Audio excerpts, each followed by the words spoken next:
बारिश की रात थी। बिजली कड़की, आसमान में गड़गड़ाहट हो रही थी और बारिश की बूंदें खिड़की पर टकरा रही थीं। ऐसा लग रहा था जैसे प्रकृति भी किसी अनहोनी की चेतावनी दे रही हो। और मेरे मोबाइल पर एक मैसेज आया, एक अनजान नंबर। मैंने सोचा कि शायद कोई गलती से भेजा गया होगा, लेकिन फिर भी मैंने मैसेज खोलकर देखा।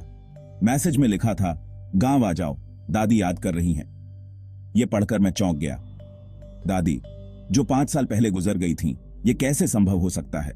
दादी की यादें ताजा हो गईं, उनका चेहरा, उनकी बातें, सब कुछ। लेकिन सबसे ज्यादा डरावना था यह सोचना कि वह मुझे याद कर रही हैं। रूह कांप गई। फिर भी कुछ अजीब सी ताकत ने मुझे खींचा गांव की तरफ, जैसे कोई अदृश्य शक्ति मुझे वहां जाने के लिए मजबूर कर रही हो। मैंने अपने कदमों को रोकने की कोशिश की, लेकिन नाकाम रहा। मैंने अपना बैग पैक किया। हर कदम के साथ दिल की धड़कन तेज हो रही थी। क्या मैं सही कर रहा हूं? क्या यह सब एक भ्रम है? लेकिन मेरे पास कोई और विकल्प नहीं था। पुरानी हवेली जहां दादी रहती थीं, मेरे जहन में घूमने लगी। वह हवेली जो अब खंडहर बन चुकी थी, लेकिन कभी हमारे परिवार का गर्व हुआ करती थी। गांव वालों की बातें याद आ रही थीं। उस हवेली में कोई नहीं रहता, वहां उनकी बातें हमेशा रहस्यमयी और डरावनी होती थीं। लोग कहते थे कि वहां कुछ अजीब होता है। उनकी बातें अधूरी ही रह गई थीं। कोई भी पूरी सच्चाई बताने की हिम्मत नहीं करता था। सबके चेहरों पर डर साफ झलकता था। क्या हवेली में सचमुच कुछ गड़बड़ थी? क्या वहां कोई भूत प्रेत था, या यह सब सिर्फ लोगों की कल्पना थी?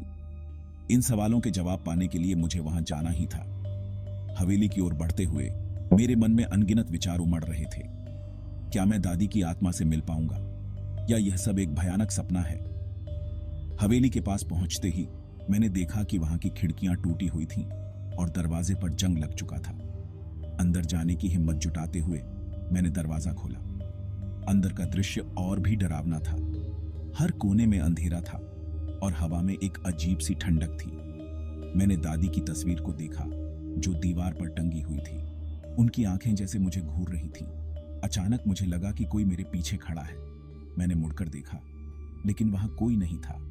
यह सब क्या हो रहा था? क्या मैं सचमुच दादी की आत्मा से मिलने आया था, या यह सब मेरे दिमाग का खेल था? इन सवालों के जवाब पाने के लिए मुझे और आगे बढ़ना था। हवेली के अंदर कदम रखते ही मुझे एक अजीब सी आवाज सुनाई दी, जैसे कोई फुसफुसा रहा हो। मैंने ध्यान से सुना और वह आवाज दादी की लग रही थी। आओ मेरे बच्चे, वह कह रही थी। मेरे रोंगटे खड़े हो गए। क्या यह सचमुच दादी की आवाज थी, या यह सब मेरी कल्पना थी? मैंने हिम्मत जुटाई और आवाज की दिशा में बढ़ा। हर कदम के साथ मेरा दिल तेजी से धड़क रहा था। अंत में मैंने देखा कि एक कमरे का दरवाजा खुला हुआ था। अंदर झांकते ही मैंने देखा कि दादी की परछाई वहां खड़ी थी। वह मुझे बुला रही थी। मैंने कदम बढ़ाया और कमरे में प्रवेश किया। वहां का दृश्य देखकर मैं स्तब्ध रह गया। दादी की आत्मा सचमुच वहां थी और वह मुझे कुछ बताना चाह रही थी। मैंने उनकी ओर बढ़ते हुए पूछा, दादी, आप यहाँ कैसे? उन्होंने मुस्कुराते हुए कहा, मैं हमेशा तुम्हारे साथ हूँ मेरे बच्चे। बस तुम्हें यह याद दिलाने के लिए बुलाया है। उनकी बातें सुनकर मेरी आंखों में आंसू आ गए। यह सब एक अद्भुत अनुभव था जिसे मैं कभी नहीं भूल पाऊंगा। बस की हेडलाइट्स में सड़कें पीछे छूटती रहीं। रात का अंधेरा और गहराता जा रहा था और मैं उस बस में बैठा सोच रहा था कि यह सफर मुझे कहां ले जाएगा। हर मोड़ पर, हर गली में एक नई कहानी छुपी हुई थी। बारिश तेज होती जा रही थी। पानी की बूंदें विंडशील्ड पर टकरा रही थीं, मानो वे भी इस सफर का हिस्सा बनना चाहती हों। हर बूंद एक नई उम्मीद, एक नया डर लेकर आ रही थी। मेरा दिल जोरों से धड़क रहा था। हर धड़कन के साथ मैं अपने फैसले पर सवाल उठा रहा था। क्या मैं सही कर रहा था? क्या यह सफर मुझे उस मंजिल तक ले जाएगा जिसकी मुझे तलाश थी? गांव जितना करीब आता गया, डर भी उतना ही बढ़ता गया। अंधेरे में छुपे हुए रास्ते, सुनसान गलियां और हर कोने में छुपा हुआ एक अनजान डर। यह गांव मेरे लिए एक पहेली बन चुका था। क्या मैं सही कर रहा था? क्या मुझे इस सफर पर निकलना चाहिए था?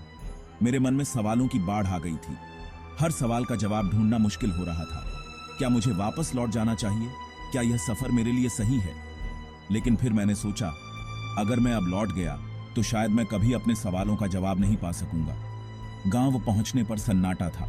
सड़कें सुनसान, हर गली, हर मोड़ पर एक अजीब सा सन्नाटा था, मानो यह गांव भी मेरी तरह किसी अनजान डर का सामना कर रहा हो। गांव वाले अपने घरों में बंद, हर घर की खिड़कियां और दरवाजे बंद थे, मानो वे भी इस अंधेरी रात से डर रहे हों। हर घर एक कहानी बयां कर रहा था, एक अनकही कहानी। बस वाला भी जल्दी से मुझे उतार कर चला गया। उसने एक बार भी पीछे मुड़कर नहीं देखा, मानो वह भी इस गांव से दूर भागना चाहता हो। मैं अकेला खड़ा रह गया उस अंधेरी रात में। मैं अकेला था उस डरावनी रात में, उस अनजान डर का सामना करने के लिए तैयार। मेरे सामने एक लंबा सफर था और मुझे नहीं पता था कि यह सफर मुझे कहां ले जाएगा। लेकिन एक बात तय थी, मैं इस सफर को पूरा करने के लिए तैयार था। हर कदम, हर मोड़ एक नई चुनौती लेकर आएगा और मैं उन सभी चुनौतियों का सामना करने के लिए तैयार था।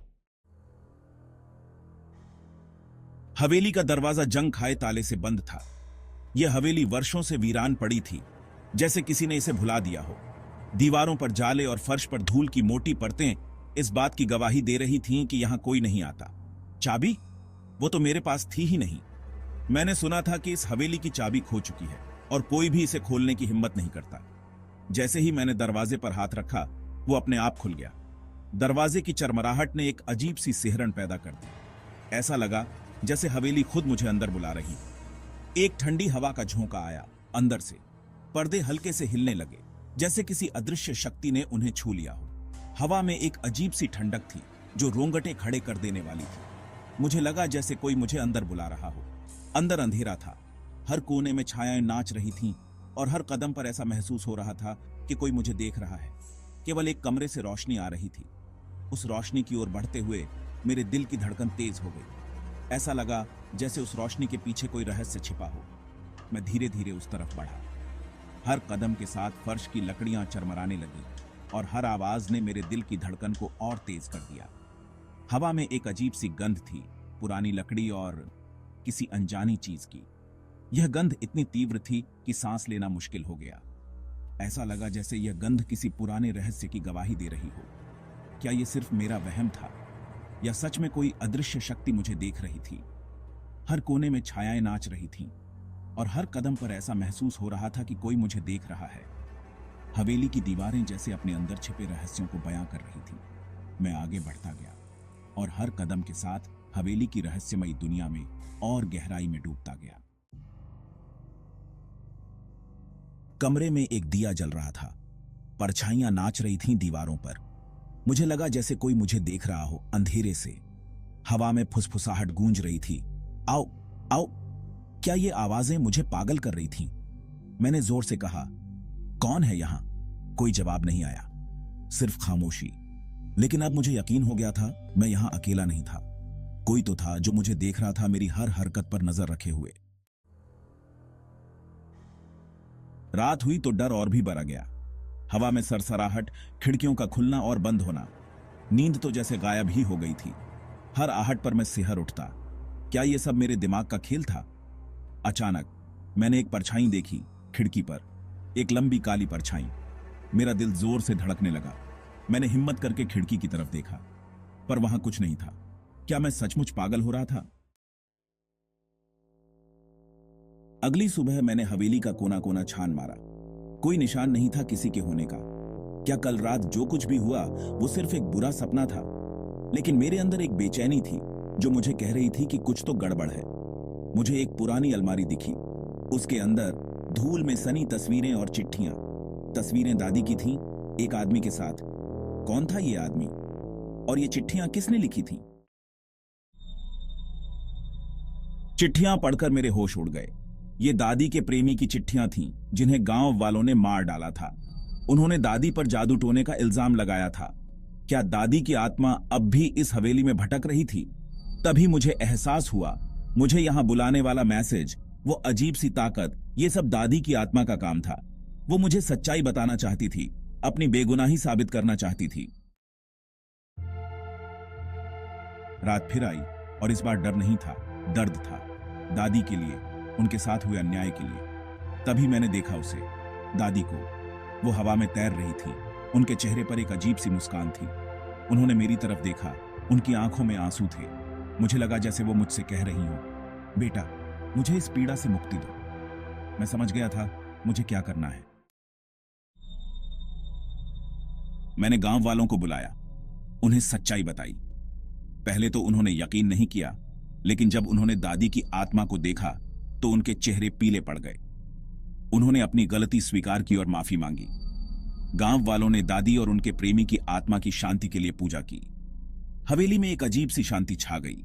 मुझे लगा जैसे दादी की आत्मा को अब मुक्ति मिल गई हो। मैं हवेली से बाहर आया। सुबह हो चुकी थी। सूरज की पहली किरणें हवेली पर पड़ रही थीं। गांव वाले अब भी सदमे में थे, लेकिन उनके चेहरों पर पश्चाताप था। मैं वापस मुड़कर नहीं देखा। मुझे पता था दादी अब शांति से है, लेकिन उनके जाने के बाद भी उस हवेली की यादें, वो रातें, वो फुसफुसाहटें मेरे जहन में हमेशा के लिए घर कर गई थीं।